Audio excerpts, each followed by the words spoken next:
Alhamdulillahi Rabbil Alamin.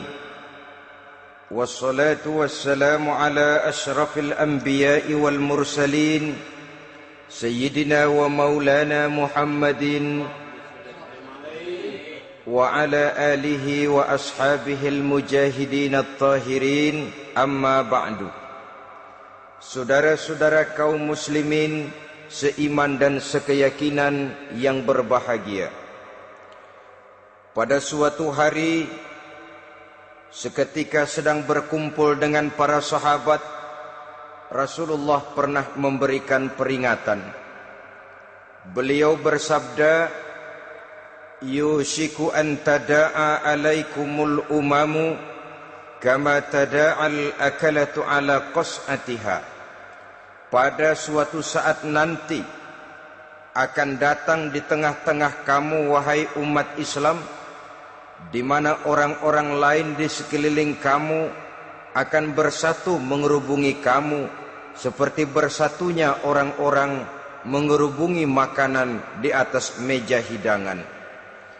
Akan datang satu saat nanti di mana kondisimu dikepung sedemikian rupa, yang barat mau menerkam, yang timur mau menghantam, yang selatan mau menginjak-injak, yang utara pun akan menjelajah. Kondisimu seperti makanan di atas meja hidangan. Sebagian sahabat merasa heran dan terkejut, lalu mereka bertanya, "Amin qillati nahnu yauma izin ya Rasulullah?" Apakah jumlah kami pada waktu itu sedikit ya Rasul? Kami sampai dikepung sedemikian rupa?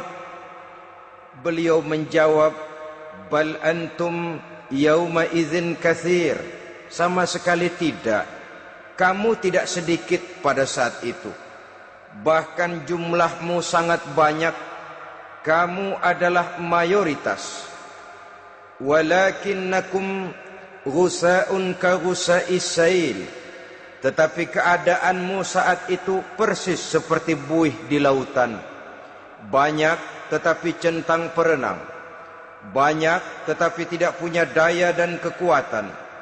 Banyak tapi dipermainkan gelombang lautan, dihempaskan ke tepian pantai tanpa punya makna dan arti. Kondisimu pada saat itu kuantitas yang tanpa kualitas, sehingga orang lain enak saja mengepung kamu. Akidahmu didangkalkan, dibanjiri dengan peradaban dan kebudayaan yang menjauhkan dari agama. Dari segi maksiat dan munkarat seluruhnya mengepung sampai kita melepaskan nilai-nilai Islam kita ini. Dan celakanya, sambung beliau, "Wal yanzi'anna fi qulubi aduwikumul mahabata minkum."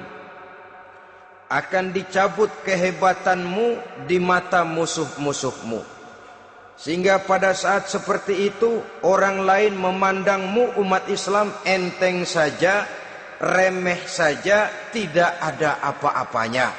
Sudahlah, pokoknya umat Islam sikat saja. Umat Islam enteng, umat Islam kecil, umat Islam tidak ada apa-apanya. Alangkah ironinya, alangkah menyedihkannya, memilukan dan sekaligus memalukan. Umat yang mayoritas ini dipermainkan oleh yang minoritas. Umat yang jumlahnya terbesar, terbanyak, bahkan konon menurut catatan sampai 90%, tapi dipermainkan oleh mereka kelompok-kelompok kecil ini. Wal yakzifanna fi qulubikumul wahn. Pada saat itu di hatimu dicampakkanlah penyakit wahan. Sahabat kemudian bertanya, "Wa mal wahnu ya Rasulullah?" Apakah penyakit wahan itu ya Rasul? Beliau menjawab, "Hubbud dunya wa karahiyatul maut." Penyakit wahan itu tidak lain hubbud dunya wa karahiyatul maut. Terlalu cinta kepada dunia dan terlalu takut kepada mati. Materialistis dan takut resiko. Dua penyakit inilah yang menyebabkan walaupun umat ini mayoritas, tapi dipermainkan oleh yang minoritas. Walaupun dia golongan terbesar, tapi nasibnya seperti makanan di atas meja makan. Dari segala macam penjuru mau menghantam dia. Saudara-saudara kaum muslimin yang berbahagia, ini merupakan analisa sosial bahwa pada suatu saat nanti akan terjadi di tengah-tengah umat di mana kita dihantam dan diserbu dari segala macam penjuru. Akidah didangkalkan, peradaban dan kebudayaan dirusak, makanan dan minuman diracuni, pakaian ditelanjangi dan lain sebagainya, sampai kita melepaskan nilai Islam yang kita cintai ini. Kondisi sosial ini satu saat akan datang kepada kita. Demikian analisa dan peringatan dari Rasulullah sallallahu alaihi wasallam. Marilah sekarang kita melihat, adalah benar bahwa di zaman sekarang kita insya Allah tidak akan mengalami perang Badar sehebat yang pernah dialami oleh Rasul dan para sahabatnya. Tetapi sesungguhnya perang yang kita hadapi di zaman sekarang ini tidak kalah hebatnya dengan perang Badar, tidak kurang dahsyatnya dengan perang Uhud, tidak kurang ngerinya dari perang Khandaq. Hanya saja yang kita hadapi sekarang ini bukan ujung pedang, bukan ujung tombak, bukan ujung panah. Yang kita hadapi sekarang ini adalah perang akidah, perang ideologi, perang mempertahankan keyakinan. Yang kalau kita kalah sekarang, kita memang masih beragama, tetapi anak kita, cucu kita, generasi yang akan hidup 5, 10, 20, 30 tahun yang akan datang, wallahu a'lam bissawab. Islam, saudara-saudaraku, tidak mungkin hilang dari dunia. Tetapi tidak mustahil Islam gulung tikar dari desa kita. Tidak mustahil Islam gulung tikar dari kampung dan kota kita, jikalau kita tidak menjaganya, jikalau kita tidak memeliharanya, bahkan jikalau kita tidak mewariskannya kepada anak-anak kita, generasi yang akan datang. Marilah kita mengingat sejenak bagaimana Islam di Spanyol yang pernah jaya, pernah mewarnai daratan Eropa, dan yang sekarang hanya sekedar tinggal ceritanya saja. Ini pernah diperingatkan oleh Rasul dalam satu hadis, sayati ala ummati zamanun la yabqal Islam illa ismun wala minal Quran illa rasmun. Akan datang satu masa di tengah umatku di mana pada masa itu Islam ada tapi hanya tinggal sekedar namanya saja, dan Quran pun ada tapi cuma sekedar tinggal tulisannya saja. Apabila kita tidak mewariskan ini kepada generasi yang akan datang, maka serbuan-serbuan dari berbagai macam penjuru dari hari ke hari semakin kita rasakan kehebatannya. Tidak mustahil sejarah Spanyol akan terjadi di desa kita, akan terjadi di kampung kita, akan terjadi di kota kita. Orang Spanyol, kalau mereka cerita kepada anaknya, mereka akan cerita, nak, di sini dulu ada masjid. Kapan Pak? Dulu bener dah. Banyak orang Islam kalau hari Jumat pada sembahyang, kapan itu Pak? Dulu sekali. Sekarang cuma sekedar tinggal ceritanya saja. Bukankah sesuatu yang sangat tidak mustahil apabila kita tidak menjaga dan mewariskan Islam ini kepada generasi yang akan datang, maka serbuan-serbuan akan membawakan hasil yang diinginkan oleh para penyerbu itu tadi. Kita sudah menjadi umat yang mayoritas, tetapi umat yang mayoritas ini menurut Rasul dikepung sedemikian rupa, akidahnya didangkalkan, peradaban dan kebudayaannya ditekan sedemikian rupa, kehidupan sosialnya dibuat individualis. Kemudian dari segi pergaulan, pakaian, makanan, minuman dan sebagainya diracuni, sampai dia tidak lagi berpegang teguh kepada agamanya. Dan dikala itu hilang kehebatan umat ini di mata musuh-musuhnya. Orang lain memandang kita ringan saja, enteng saja, satu umat yang sudah kehilangan wibawa. Padahal konon kabarnya kita mayoritas, tapi enak saja dikutak-kutik orang lain. Dan dikala itu di hati kita merajalela penyakit wahan. Penyakit wahan itu apa? Pertama, hubbud dunia, terlalu cinta kepada dunia.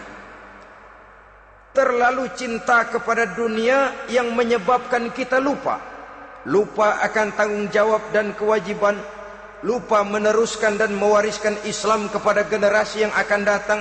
Kita berlomba hanya untuk mengejar dunia dan seluruh isinya, baik dia bernama material, baik dia bernama seksual, baik dia bernama pangkat, jabatan dan kedudukan. Berlomba-lomba kita di dalamnya sampai tercampaklah penyakit hubbud dunia di dalam hati ini.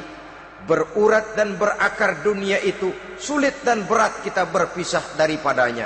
Akibatnya kemauan untuk berbuat demi dan atas nama agama sangat sulit terwujud di dalam kehidupan ini. Yang kedua, karahiyatul maut, terlalu takut kepada mati. Baik mati ajal, mati dalam artian yang sebenarnya, baik mati usahanya, baik mati karirnya, baik mati pangkat dan jabatannya. Sehingga dengan demikian akibatnya jatuhlah kita menjadi umat yang kehilangan wibawa di mata orang lain. Saudara-saudara kaum muslimin rahimakumullah, saya katakan tadi, perang yang kita hadapi di zaman sekarang adalah perang akidah. Perang menghadapi peradaban dan kebudayaan yang menghancurkan moral daripada anak-anak kita. Perang menghadapi banjirnya maksiat dan munkarat. Yang di tengah-tengah itu, di samping berkewajiban menjaga diri dan keluarga, kita pun juga berkewajiban menjaga anak-anak kita, generasi yang akan datang, mengarahkan dan mendidik mereka sesuai dengan yang dikehendaki oleh Allah Subhanahu wa ta'ala. Oleh sebab itu, pada pertemuan kali ini yang akan saya bicarakan ialah bagaimana idealnya seorang muslim lebih dahulu memberikan pendidikan kepada anak-anaknya. Di tengah satu situasi dan kondisi di mana serbuan datang silih berganti melanda dan menghantam umat Islam, kemana anak-anak kita ini harus kita arahkan? Karena kita orang tua mempunyai tanggung jawab. Anak adalah amanah, menyia-nyiakan amanah adalah dosa, dan dosa itu merupakan satu dosa yang besar. Bahkan orang tua bisa saja masuk neraka kalau tidak bertanggung jawab tentang anak-anaknya. Satu riwayat menjelaskan ada orang soleh, ngajinya cukup, solatnya cukup, puasanya cukup, zakatnya cukup, di mana ada majelis taklim hadir, baca Quran hobi, fitnah orang tidak pernah. Di akhirat setelah disidang dia ternyata lebih banyak kebaikannya daripada kejahatannya, maka dia pun diperintahkan dan dipersilahkan masuk ke dalam surga. Giliran anaknya disidang, biang okem nih anak. Ditanya, siapa Tuhanmu? Tidak tahu. Siapa nabimu? Tenyaho. Apa kitabmu? Ora gelem. Kamu pernah sholat? Tidak. Zakat? Tidak. Puasa? Tidak. Judi? Hobi. Zina? Tiap malam. Mabuk? Berat. Wah, brengsek kamu. Kebaikan tidak ada barang sedikit pun, sementara kesalahan dan dosa berlipat ganda. Kamu neraka. Anak ini protes. Benar, saya tidak kenal siapa Tuhan saya. Saya tidak tahu siapa Nabi saya. Saya tidak tahu kitab suci dan kiblat saya. Saya tidak sholat, tidak zakat, tidak puasa. Tiap malam saya judi, saya zina, saya mabuk. Tapi saya kerjakan semua itu karena saya tidak tahu dan orang tua saya tidak pernah memberitahu saya. Dia enak-enakan hadir di majelis taklim, saya nyekek botol didiemin saja. Dia enak-enakan baca Quran, saya zina didiamkan saja. Saya bukan tidak mau, orang tua saya sama sekali tidak pernah mendidik saya. Dia mau benar sendiri.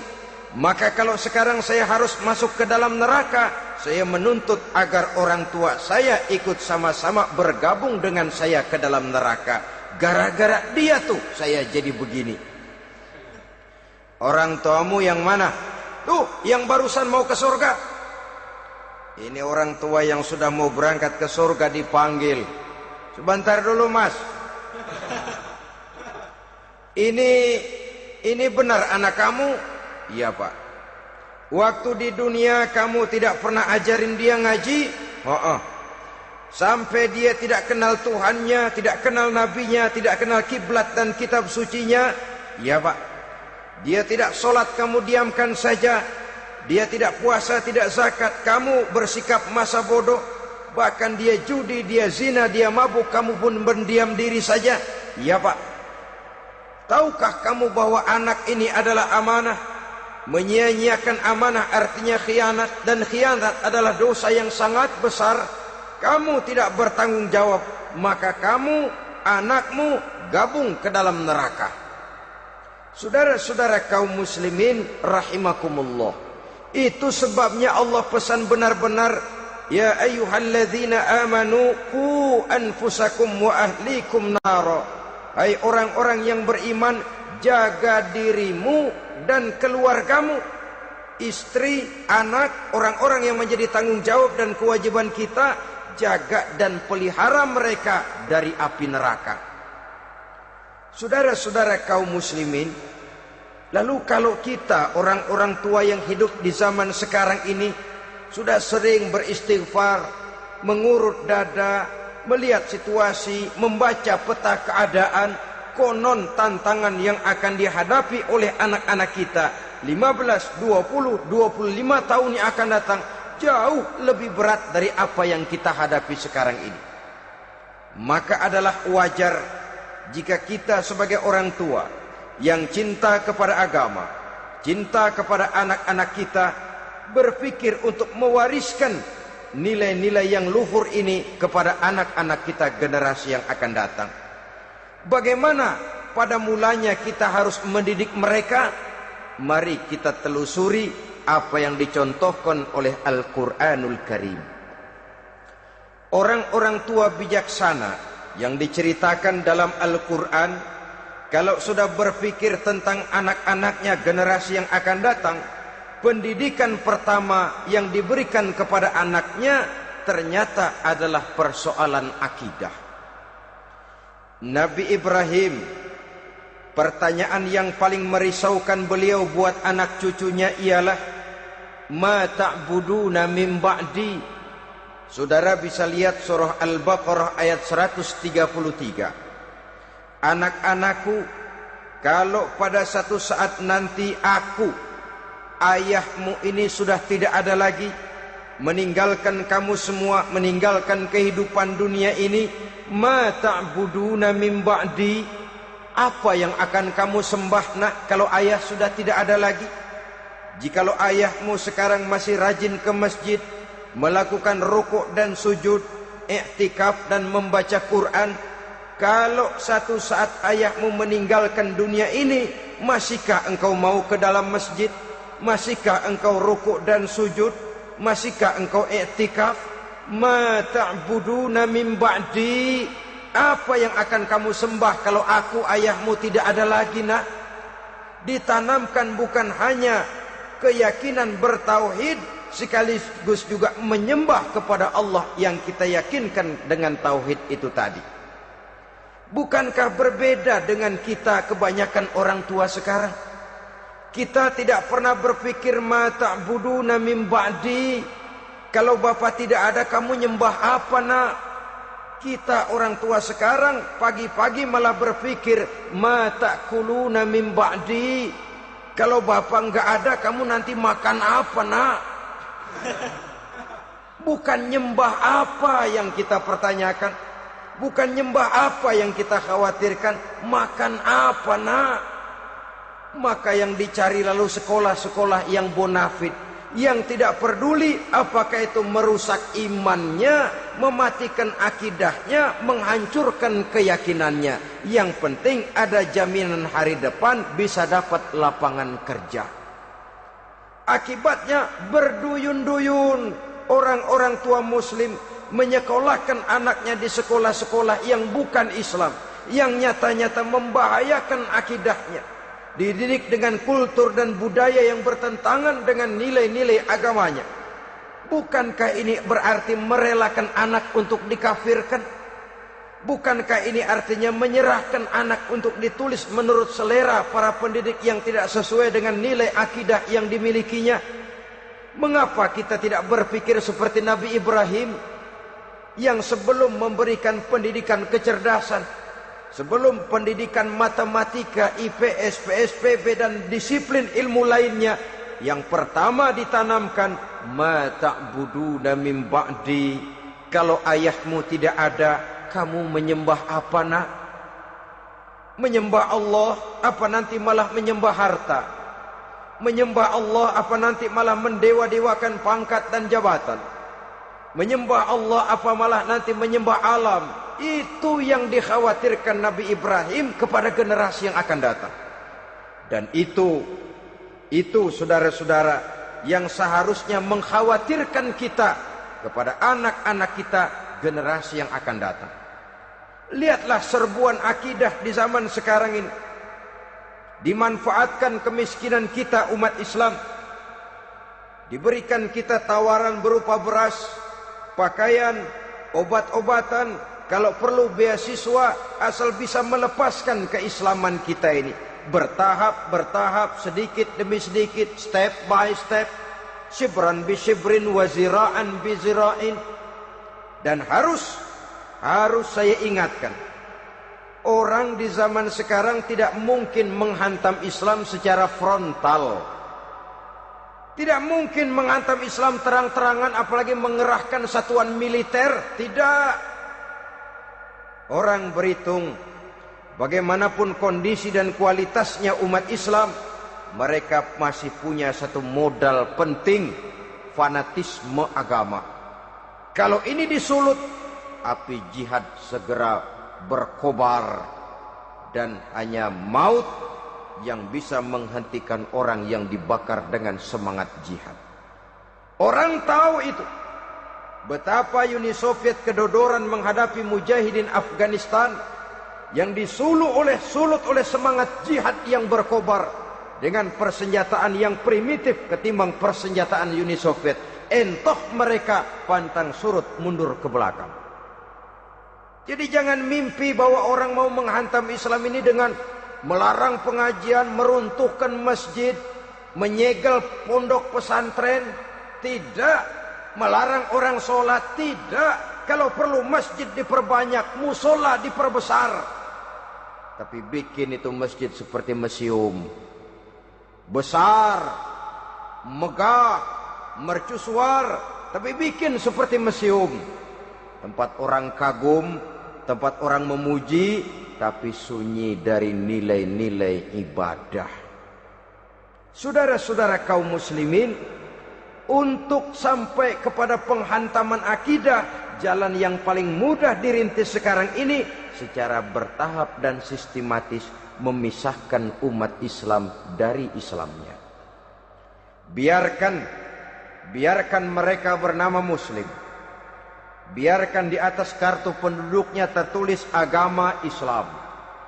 Tapi tanamkan budaya-budaya yang menyebabkan cara bergaul mereka, cara berumah tangga mereka, cara bertetangga mereka, sampai kepada cara mereka berpakaian, cara mereka bergaul, cara mereka makan dan minum, cara mereka mendidik dan menyekolahkan anak, sama sekali tidak lagi mencerminkan nilai-nilai yang Islami.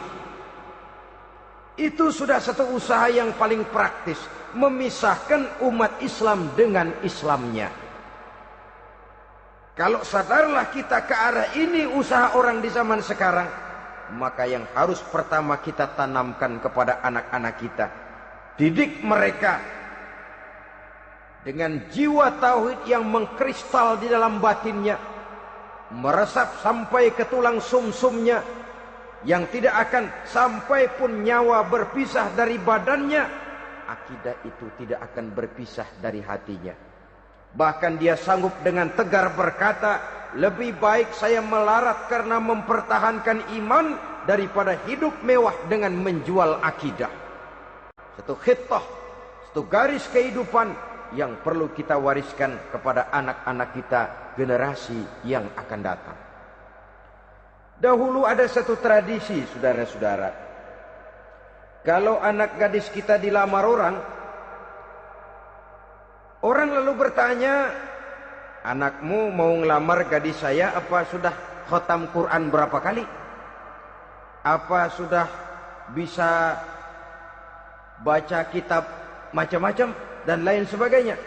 Sehingga lahirlah satu kebanggaan. Apapun motifnya, tapi pertanyaan semacam ini zaman sekarang sudah langka. Paling-paling yang ditanya kalau anaknya dilamar orang, anakmu kerja di mana? Gajinya sebulan berapa? Kendaraannya bebek apa soang apa-apa? Itu yang kita pertanyakan, berkisar di seputar materi, kerja, job, status sosial dan lain sebagainya. Perkara bisa baca Quran atau tidak, nomor 18. Perkara sembahyangnya rajin apa tidak, nomor 36. Saudara hadirin, akibatnya terjadi pergeseran nilai. Maka mendidik anak menurut tuntunan Quran adalah seperti yang diberikan contoh oleh Luqmanul Hakim, yang diceritakan dalam surah Luqman mulai ayat 11 dan selanjutnya. Apa pendidikan pertama yang harus kita berikan kepada anak? Pertama, ya bunayya la tusyrik billah. Wahai anakku, jangan sekali-kali engkau menyekutukan Allah. Nak, jaga tauhid, pelihara iman, mantapkan akidah. Ini dasar yang pertama. Belum lagi anak mengenal berbagai macam disiplin ilmu, yang pertama ditanamkan tauhid. Ini yang mendasari kehidupan. Ini yang akan menjadi mewarnai dan menjadi warna dari kepribadian seseorang. Sentuhan jiwa tauhid di dalam diri si anak. Belum lagi sempat dia kenal yang lain. Yang pertama yang kita tanamkan, kita wariskan, kita berikan, la tusyrik billah. Jangan sekali-kali menyekutukan Allah. Nah, kalau ini sudah tertanam, ini sudah merupakan satu fondasi yang kuat. Selebihnya nanti tinggal melihat bakat si anak, kemana dia harus dididik ini. Yang terpenting nilai iman lebih dahulu tanamkan. Dan untuk menghancurkan nilai keimanan, saudara-saudara, saya katakan, ingatkan kepada hadis di awal tadi, dikepung kita dari berbagai macam penjuru agar bila bisa melepaskan nilai-nilai iman dan keyakinan. Proses pendangkalan akidah, ditanamkan keraguan kepada agama, ditanamkan rasa malu beragama. Sholat malu, baca Quran malu, berangkat ke masjid malu, pakai jilbab malu. Ditanamkan rasa malu beragama, sehingga bertahap sedikit demi sedikit kita mulai berpisah dengan kehidupan beragama. Ditanamkan hal yang sedemikian rupa dari berbagai macam penjuru. Dihantam akidah, akidah kuat. Dihantam dari segi peradaban dan kebudayaan. Diperbanyaklah peradaban dan kebudayaan yang bukan mendekatkan kita dengan agama, malah mendekatkan kita dengan neraka. Menjauhkan kita dari agama, menjauhkan kita dari nilai-nilai luhur yang diwariskan oleh orang-orang tua kita terdahulu. Adalah kewajiban kita yang pertama, mendidik anak, menanamkan roh, jiwa dan semangat tauhid di dalam diri mereka. Saudara-saudara kaum muslimin rahimakumullah, Kenapa kita lebih dahulukan menanamkan jiwa, roh dan semangat tauhid ini kepada anak-anak kita? Pertama, kita tidak hanya ingin sekedar mempunyai anak yang pintar, tetapi lebih daripada itu kita pun ingin mempunyai anak yang benar. Segala macam disiplin ilmu, segala macam bentuk penalaran ilmiah dan pengisian intelektualitas manusia mungkin di satu sisi akan membuat dia pintar, tapi di sisi lain belum tentu akan membuat dia benar. Nabi pernah memberikan peringatan, man izdada ilman wa lam yazdad huda lam yazdad minallahi illa bu'da. Orang yang hanya bertambah ilmu pengetahuannya tapi tidak bertambah hidayah dari Allah, tidak makin mantap keimanannya, maka seluruh nilai-nilai ilmunya hanya akan menjauhkan dia dari Allah Subhanahu wa taala. Dan adalah lebih merupakan azab daripada nikmat kalau kita diberikan ilmu pengetahuan yang hanya akan menyebabkan kita semakin jauh dari Allah Subhanahu wa taala. Yang kedua, sesungguhnya roh, jiwa dan semangat tauhid yang melekat dalam diri anak pada puncaknya akan melahirkan satu disiplin murni yang tumbuh dari dalam dirinya sendiri, di mana si anak dalam kehidupannya merasakan dimanapun dia berada, kemanapun dia pergi, ia selalu merasakan kehadiran Allah dekat dalam hidupnya. Ia sadar sesadar-sadarnya bahwa tidak ada satu perbuatan yang bagaimanapun kecilnya yang bisa disembunyikan dari kekuasaan Allah Subhanahu wa taala. Yang ketiga, dengan penanaman roh, jiwa dan semangat iman ini, maka diharapkan anak-anak nanti pada pertumbuhannya sanggup mengendalikan hawa nafsunya. Dengan kata lain, bahwa penanaman jiwa tauhid, penanaman roh dan semangat keimanan ini merupakan kondisi dasar yang harus dilakukan sebelum yang lain-lainnya. Kemudian pendidikan kedua yang diberikan oleh Al-Quran melalui contoh dan model dengan Luqmanul Hakim ini, setelah menanamkan tauhid, ditanamkanlah kepada si anak ini rasa hormat kepada orang tuanya.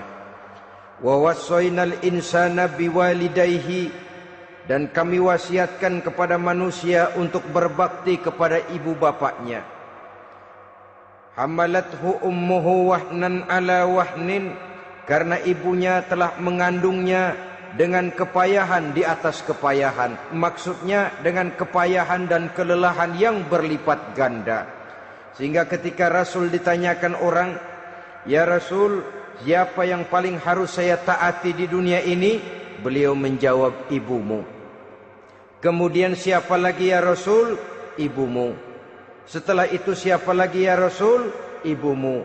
Dan kemudian, "Siapa ya Rasul?" "Bapakmu." Ibu, ibu, ibu, bapak.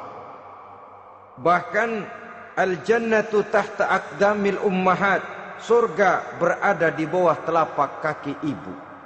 Bagaimana menanamkan rasa hormat kepada orang tua di hati anak? Tentu yang pertama, bagaimana orang tua bisa memberikan keteladanan.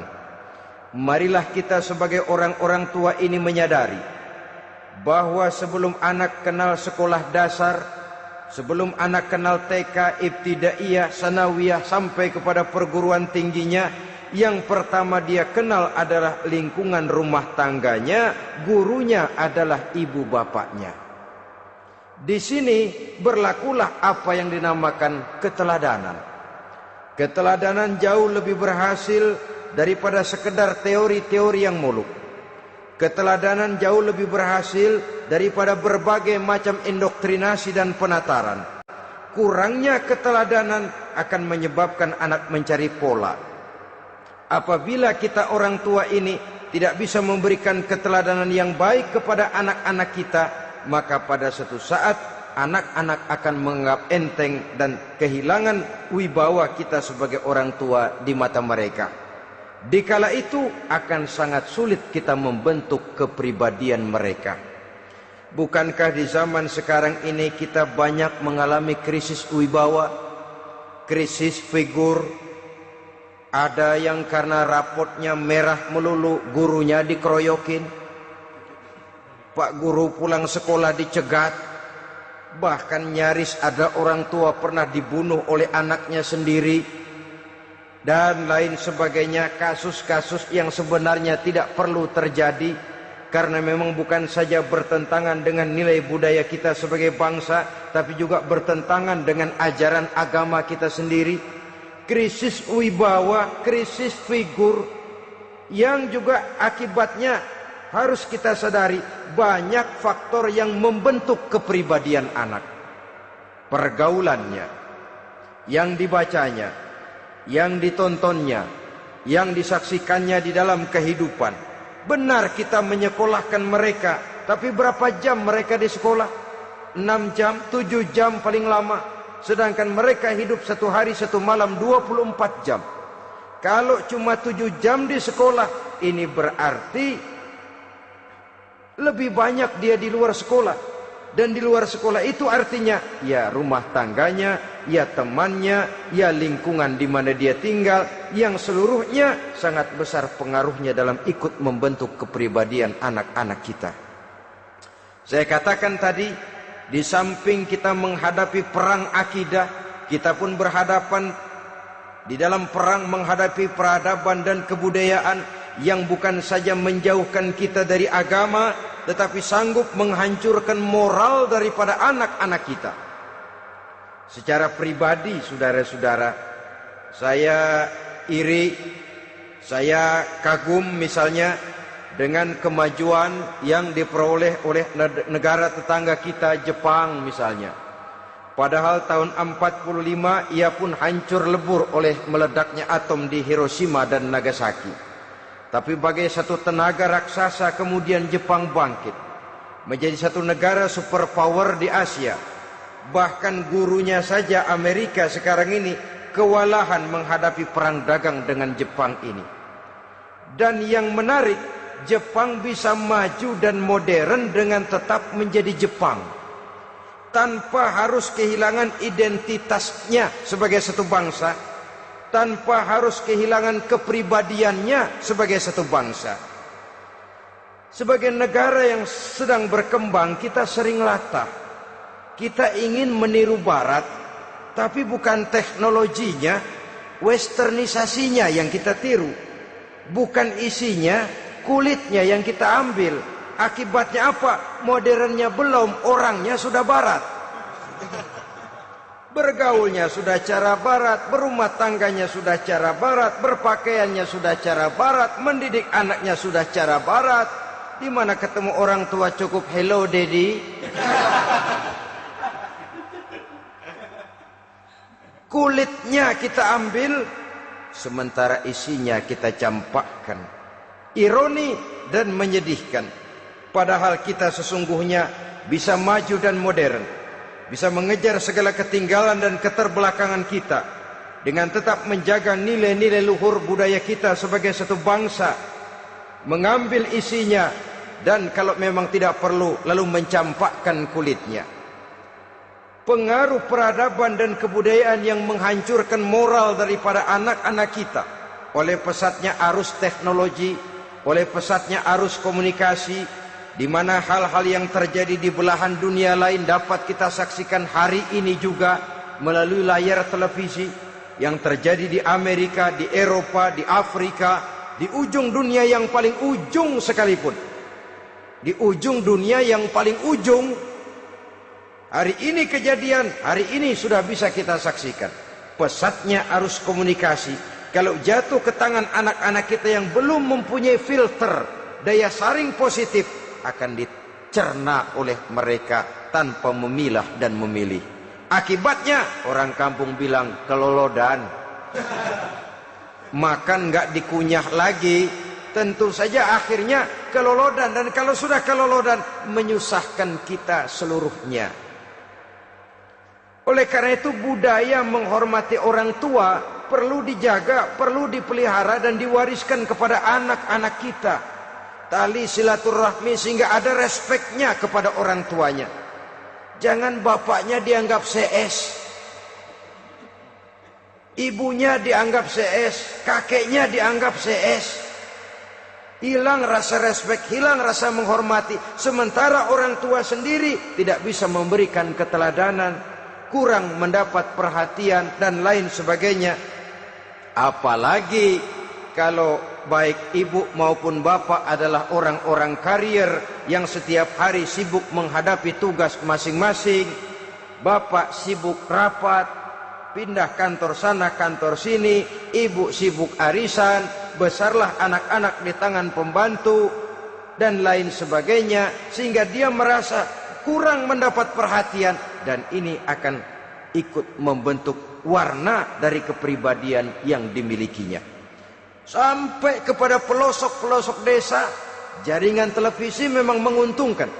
Tapi kalau sudah sampai kepada menayangkan budaya-budaya yang tidak sesuai dengan pola di mana mereka tinggal, pola lingkungannya, dan ingin mereka terapkan dalam kehidupan, ironi dan menyedihkan. Maka sering dikatakan, jikalau ABRI masuk desa, rakyat beruntung. Jikalau listrik masuk desa, rumah jadi terang. Jikalau koran masuk desa, rakyat jadi cerdas. Jikalau hakim masuk desa, rakyat lalu sadar hukum. Tapi jikalau maksiat dan munkarat masuk desa, minuman keras masuk desa, judi masuk desa, pelacuran masuk desa, rakyat tentu kiamat. Dan kita harus punya budaya untuk memilah dan memilih, mempunyai filter untuk jadi daya saring positif.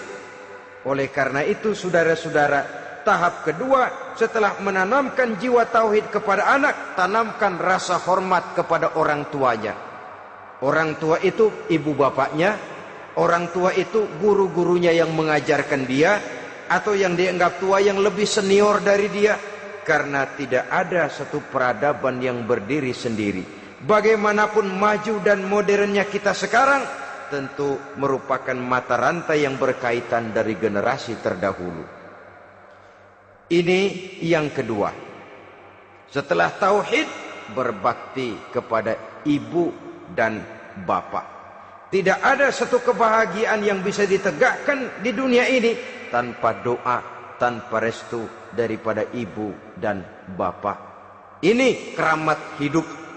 Doanya dikabul Allah dan kutuknya juga dikabul oleh Allah Subhanahu wa ta'ala. Jadi mendidik anak setelah menanamkan jiwa tauhid, menanamkan rasa hormat dan taat berbakti kepada ibu bapaknya. Itu yang kedua. Kemudian yang ketiga, melalui model Luqman, Quran mendorong kita untuk mendidik anak, menanamkan etika otonom. Apa itu?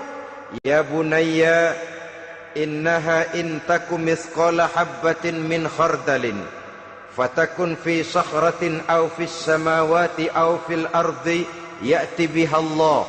Wahai anakku, sesungguhnya kalau ada satu kebaikan yang kamu kerjakan, kecil, tidak nampak oleh pandangan mata yang zahir, yang kecil itu tersembunyi di puncak langit, di dasar bumi yang paling dalam, atau di tengah batu hitam sekalipun, Allah pasti mengetahuinya dan pasti akan memberikan balasan yang seadil-adilnya.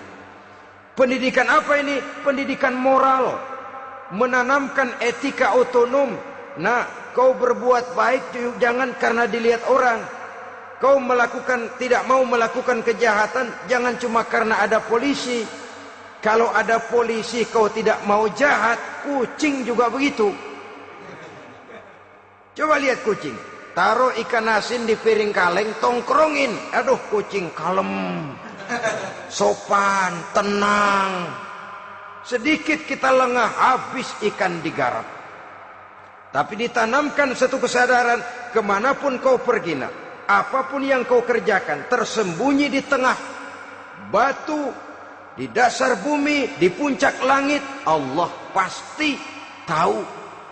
Dalam bahasa yang ringan, kita ini diawasi oleh dua hiperkomputer yang maha sensitif, produksi langit mereknya Rokib dan Atid.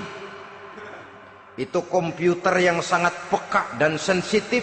Jangankan kita berbuat, kita berniat baik saja, komputer sudah nyatat sendiri. Inilah yang orang sekarang namakan waskat, pengawasan malaikat. Kalau hidup sudah merasa diawasi oleh malaikat, waskat berhasil. Tapi kalau waskat sudah diawasi malah nekat, itu yang gagal. Atau yang diawasi dan yang mengawasi sama-sama sepakat, itu juga bisa cincai. Saudara-saudara kaum muslimin rahimakumullah, waskat dalam pengertian kita muslim, bagaimana hidup ini merasakan diawasi oleh malaikat. Intelektualitas yang tinggi sekalipun, IQ yang nilainya plus sekalipun, disiplin ilmu yang bagaimanapun banyak yang memenuhi benak kita, tanpa diiringi oleh etika otonom, orang sering mencari celah dan kesempatan. Mencari celah dan kesempatan. Tapi kalau sudah merasa, kemanapun saya pergi, dimanapun saya berada, kebaikan bagaimanapun sekecilnya saya lakukan, toh Allah pasti akan memberikan balasan.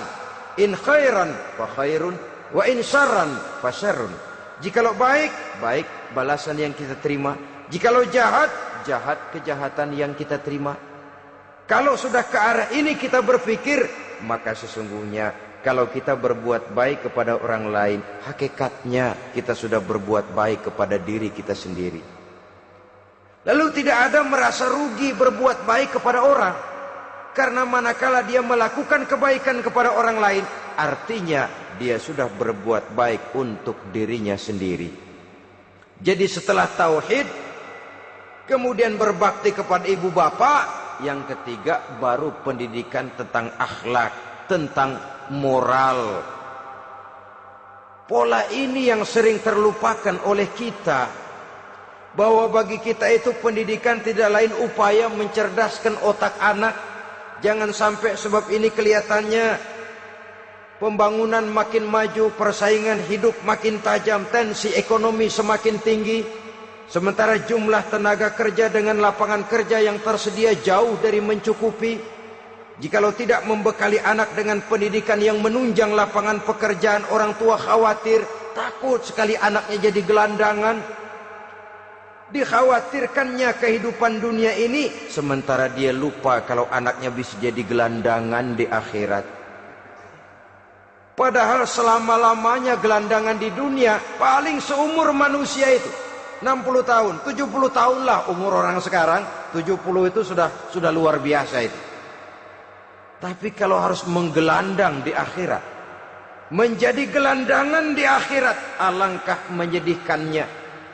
Apakah akan kita korbankan satu kehidupan yang langgeng, abadi, cuma karena tertipu oleh fata morgana dan kamuflase? Kita korbankan yang sedikit, kita korbankan yang besar karena kita memilih yang sedikit. Dalam bahasa Al-Quran memang pernah diceritakan hidup ini hakikatnya perlombaan, saudara-saudara. Perlombaan. Dan di dalam perlombaan itu ada yang menang, ada yang kalah. Al-Quran lalu memberikan peringatan, Alhaakumut takatsur, kamu telah lalai karena berlomba-lomba memperbanyak harta, mempertinggi pangkat dan kedudukan, hatta zurtumul maqabir, sampai kamu akan masuk ke liang kubur baru sadar. Apalagi kalau nafas sudah sampai di tenggorokan. Persis Fir'aun sudah tenggelam di lautan merah, mau mampus, baru dalam sekaratnya amantu bi Rabbi Musa wa Harun. Kalau begini caranya, saya juga percaya kepada Tuhan Musa dan Harun, percaya kepada Allah. Sudah mau mati, baru amantu bi Rabbi Musa, kami percaya kepada Tuhan Nabi Musa, kata Fir'aun. Malaikat maut kesal benar, dilelepin terus di laut, mampus tuh sekalian. Hidup ini memang kita berlomba. berlomba dengan waktu, berlomba dengan umur, berlomba dengan tenaga, berlomba dengan tetangga. Yang jangankan kita sampai mundur, berhenti saja sejenak, kita akan ditinggalkan oleh yang lain. Tiada kata mundur, bahkan tiada kata berhenti. Sekali kita melangkah, melangkahlah terus. Tapi berlombalah seperti yang dikehendaki Quran. Fastabiqul khairat. Berlomba-lombalah di dalam kebajikan. Jangan berlomba-lomba di dalam kemaksiatan, kemunkaran, kejahatan. Berlombalah dalam urusan kebaikan. Saudara-saudara kaum muslimin rahimakumullah.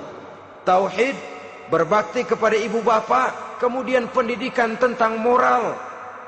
Apabila pendidikan tentang moral sudah tertanam, barulah lihat bakat si anak. Kemana bakatnya? Anak saya kelihatannya dari kecil demennya main bedil-bedilan saja. Abri kali itu. Kirim ke Magelang, masukkan akabri. Tapi dengan syarat 3 itu tadi. Iman sudah tertanam, rasa bakti kepada ibu bapak sudah ada, dan punya nilai moral. Sehingga boleh jadi nanti dia menjadi jenderal yang beriman, yang berbakti kepada ibu bapaknya, dan punya moral yang tinggi. Kan lebih baik rakyat rendah tapi akhlaknya tinggi, daripada pejabat tinggi tapi moralnya rendah. Jauh lebih baik rakyat rendah punya moral tinggi ketimbang pejabat tinggi punya moral rendah. Nilai moral ini yang jadi ukuran dan barometer di masyarakat. Yang ini yang sering kita lupakan, bahwa kehancuran satu bangsa dimanapun di dunia ini selalu dimulai dengan kehancuran moral daripada bangsa itu sendiri. Sekarang membina nilai moral ini berat. Gadis kita, remaja, putri, diberikan pakaian jilbab, mungkin dia sendiri masih setengah-setengah, ditambah lagi oleh ledekan temennya. Jilbab lah kuno, bau sorga lah, bau masjid lah, bau menyan lah. Ditanamkan rasa malu untuk hidup dekat dengan agama. Kalau moral semacam ini sudah tertanam, sedikit demi sedikit kita mulai mengucapkan selamat tinggal kepada agama. Dan kemalangan apa yang lebih malang kalau kita sudah jauh dari agama ini? Bukankah Islam telah menyelamatkan manusia dari penyakit jahiliyah dan membawanya kepada satu kehidupan yang maju dan modern? Kalau kita tinggalkan Islam ini, bukankah artinya kita akan kembali kepada satu zaman jahiliyah? Hanya saja jahiliyah itu berada di abad modern. Versinya tentu lebih modern. Kalau zaman jahiliyah dulu mabuknya pakai arak, zaman sekarang sudah macam-macam orang bisa mabuk. Kalau zaman jahiliyah dulu anak perempuan dikubur hidup-hidup, zaman sekarang kadang-kadang belum sempat lahir ke dunia, malah sudah dibunuh lebih dahulu. Versinya saja yang berbeda. Kalau di zaman jahiliyah dahulu manusia menyembah batu yang bernama Latta, Uzza, Manat, dan Hubal. Di zaman jahiliyah modern sekarang ini, orang sering menyembah kepala bagiannya, sering menyembah atasannya, sering menyembah komputer, sering menyembah teknologi modern yang lebih diyakininya daripada Allah sebagai keyakinan sentral di dalam hidupnya. Saudara-saudara kaum muslimin rahimakumullah. Jadi yang ketiga, nilai moral yang ditanamkan kepada anak-anak kita supaya dia bisa menghadapi tantangan-tantangan hidup yang semakin berat ini dengan tetap berpegang teguh kepada nilai-nilai moral yang diwarnai oleh jiwa keimanannya yang bersumber dari ajaran agamanya.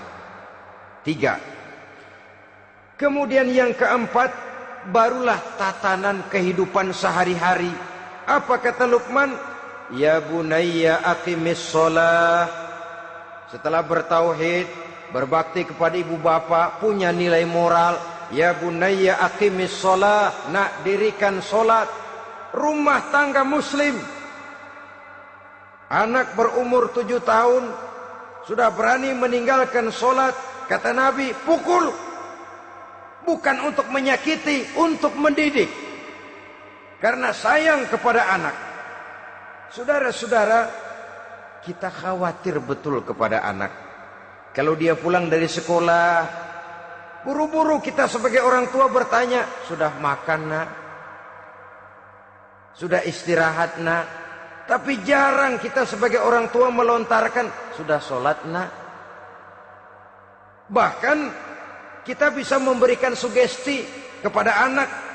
Nah, kalau kau naik kelas 1 sampai naik ke kelas 2, bapak beliin sepeda. Tamat SD nak, motor. Tamat SMP nak, ke Bali kita. Tamat SMA nak, Singapura. Saudara-saudara, tapi kalau untuk urusan sholat misalnya, kita tidak pernah memberikan sugesti kepada anak-anak kita. Nah, kalau kau hafal Fatihah lengkap dengan artinya, bapak beliin sepatu. Nah, kalau kau bisa sholat dengan baik, cukup syarat rukunnya, bapak beliin sepeda. Ada rangsangan, ada sugesti yang membuat anak lebih tergerak untuk hidup dalam suasana keagamaan. Ya bunayya aqimis sholah, nak dirikan sholat. Sebab ini sandaran vertikal yang paling langsung antara manusia dengan Tuhannya. Menyadari bahwa sepanjang yang bisa dilakukan oleh manusia hanyalah berusaha dan kepastian sepenuhnya ada di tangan Allah. Dengan sholat kepribadianmu diperteguh. Dengan sholat sandaran vertikalmu kepada Allah diperkuat. Dan pada waktunya nanti Al-Quran memberikan bimbingan, hendaklah minta tolong kepada Allah dengan sabar dan tetap mendirikan sholat. Ya bunayya aqimis sholat. Setelah itu wa'mur bil ma'rufi wanha 'anil munkar. Tegaklah membina yang ma'ruf, tegaklah mencegah yang munkar. Ini sikap hidup sudah. Sholat tadi tugas hidup. Lalu sikap hidup tampil di tengah masyarakat, membina yang ma'ruf, mencegah yang munkar sesuai dengan kesanggupan masing-masing. Bukankah setiap kita kepingin punya anak yang bermanfaat, setidaknya bagi keluarganya, syukur kalau bisa bagi lingkungannya, bagi masyarakat, bangsa dan negaranya. Dan satu di antara tanda orang yang bermanfaat, kalau dia bisa hidup menjadi penganjur yang ma'ruf dan pencegah yang munkar. Dan itu kalau tidak ada hidayah, sulit orang mau melaksanakan itu. Sebab apa? Ada kecenderungan belakangan ini di mana agama dianggap urusan pribadi. Sehingga orang lalu sering bilang, jangan bawa-bawa agama dah, itu kan bukan urusan agama. Ini sudah ciri berpikirnya sekuler. Jangan bawa-bawa agama. Agama urusan pribadi, artinya orang mau sholat mau enggak jangan bilang apa-apa dah. Urusan dia sendirian. Dia mau puasa dia enggak, merdeka saja, urusan pribadi. Agama bukan persoalan pribadi. Apalagi jika sudah menyangkut amar ma'ruf dan nahi munkar. Siap menegakkan yang baik, mencegah yang munkar untuk tegaknya satu masyarakat yang diwarnai oleh kebaikan dan terhindar dari segala macam kejahatan. Dan terus ayat-ayat selanjutnya mencerminkan sikap hidup. Namun yang intinya cara mendidik anak yang baik yang dicontohkan oleh Al-Quran dengan Luqmanul Hakim sebagai model. Pertama, tanamkan tauhid. Yang kedua, tanamkan rasa hormat dan berbakti kepada ibu bapaknya. Yang ketiga, tanamkan moral, nilai akhlak yang tinggi. Setelah itu yang keempat, biasakan hidup dalam suasana keagamaan. Kontrollah sholatnya, kontrollah baca Qur'annya, kontrollah puasanya di bulan Ramadan. Ajaklah anak-anak sholat berjamaah, sehingga dengan demikian dia terbiasa oleh satu suasana yang mendekatkan dia dengan nilai agamanya. Dari sana diharapkan nilai-nilai ilmu yang didapatnya dari bangku sekolah akan menciptakan keseimbangan dengan yang ditanamkan oleh orang tuanya dalam bentuk yang dijelaskan oleh surah Luqman itu tadi. Sehingga apabila keseimbangan ini terwujud, akan menjalin keseimbangan dalam pola berpikir, dan keseimbangan dalam pola berpikir akan melahirkan keseimbangan dalam perbuatannya. Terwujudlah kita harapkan insan yang fid dunya hasanah wa fil akhirati hasanah. Inilah harapan kita semua. Mudah-mudahan Allah memberikan kekuatan kepada kita untuk mewariskan nilai-nilai yang baik kepada generasi yang akan datang, sehingga esok harus lebih baik daripada hari ini, dan lusa harus lebih baik daripada hari esok. Terima kasih atas perhatian saudara. Mohon maaf atas segala kekurangan. Usikum wa nafsi bitaqwallah. Wassalamualaikum warahmatullahi wabarakatuh.